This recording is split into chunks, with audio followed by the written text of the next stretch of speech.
So this is from Trevor Noah on taxing billionaires. Is pretty Mr. Noah, perceptive. I'm an Let's see what he has expert to on stock say. markets and all things finance related, but you have to admit, a lot of what happens on Wall Street seems like a scam. Like, I really, like, today was one of the strangest things to read. It was yesterday, stock market goes up. Why does stock market go up? Because they say they were happy that Jerome Powell said the Fed would never increase the interest rate by more than 0.5%. So they were like, yeah, and then it went up. And then today was crazy. The market was just like crashing in a way. It was like, you know, they're like, it's a bloodbath. And I was like, why?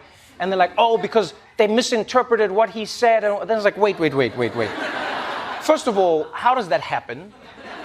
How are markets changing because somebody didn't read something or understands, and all of you at the same time? And then secondly, why do markets do that? Does that make sense?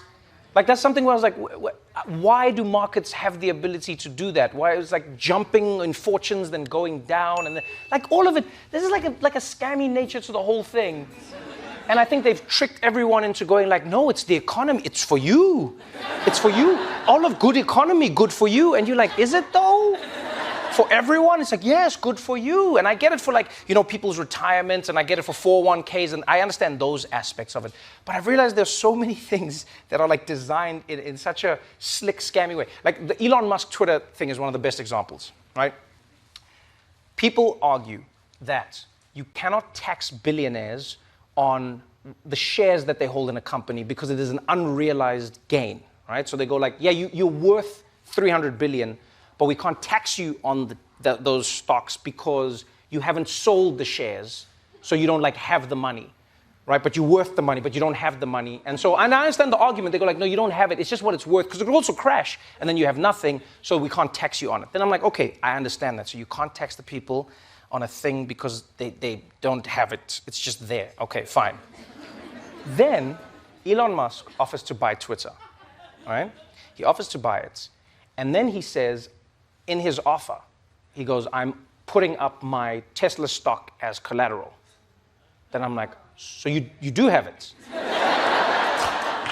Then he's like, no, I don't have it. I'm just going to say as collateral. So then I think this is a really good way to describe the like weirdness of how the stock market works to the average American. It's something that I try to do regularly with a lot of issues that I talk about, which is, you know, obviously buy, borrow, die, infinite loan glitch, all that sort of stuff is things I routinely talk about. But it's good to cover it from the point of view of like, I don't understand what's going on. Like, why? Why is it like this? You know what I mean? Why can you just like put your stock as collateral and then take out a loan? And also, I thought, you know, you couldn't. Aren't the people that defend Elon Musk always saying, well, actually, he doesn't have, you know, $100 billion in cash. He has it all tied up to his main asset, like his company stocks. And it's like, okay, but when he wants to buy something, it doesn't matter. He can turn it liquid, or at the very least, he can use it as collateral, right? Accept the offer. He now buys Twitter. Now that they've accepted his offer, he now goes to private equity and banks and like other rich people and whatever. He goes like, can you guys borrow me the money to buy Twitter? And then he's like, I want to buy Twitter because I don't want to sell any of my Tesla shares. So I want to use your money to buy Twitter. And then it's like, but then they're like, what are we loaning it against? And he's like, well, my Tesla shares. Then I'm going like, wait. So you can buy a thing based on what you have. Yes. But when we want to tax you, you can say, I don't have it. do you hear? They do. They do have it, for the record, but our system is designed in a way to see it as like, no, because that's positive growth. You're like, you'll have a negative consequence on like growth incentivization if you tax people on their assets.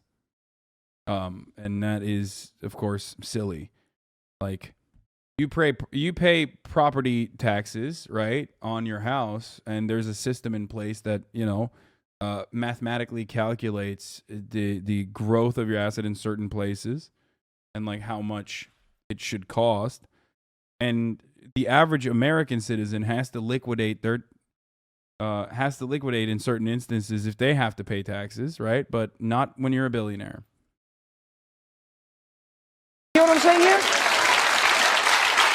And now, like, just think of like the illogic of it. It's like it's such a fun game that like billionaires get to play because all their money is in that, right?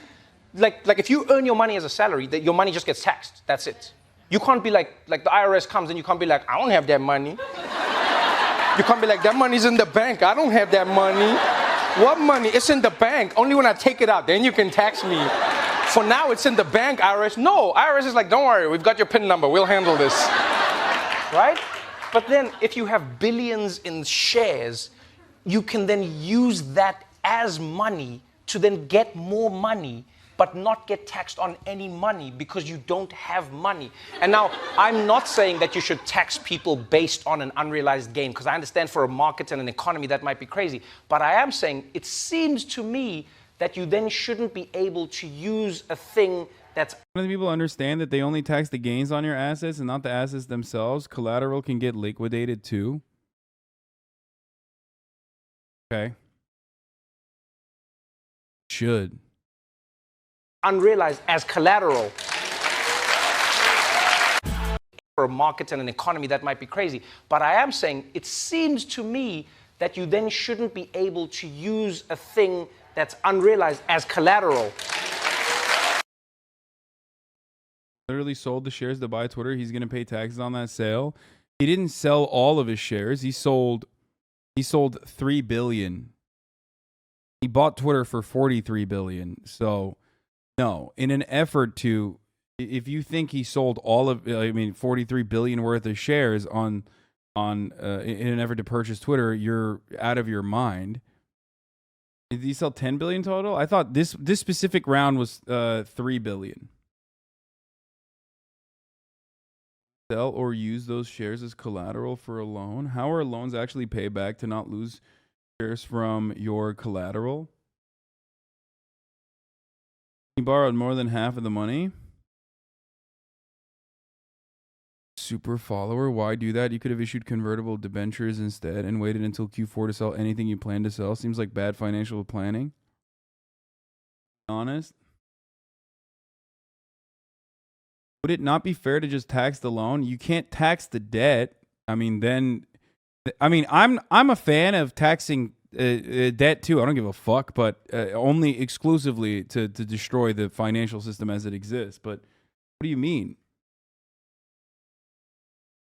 The dick eating is crazy though. I mean, with Elon Musk, yes, the dick riding competition, the dick riding Olympics is always afoot. Impossible.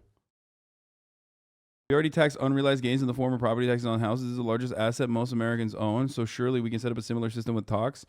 And this is a person who has all his money in stocks. I mean, that's precisely my point. That's what I say all the time.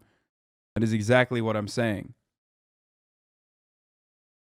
And you can do it in a more manageable way.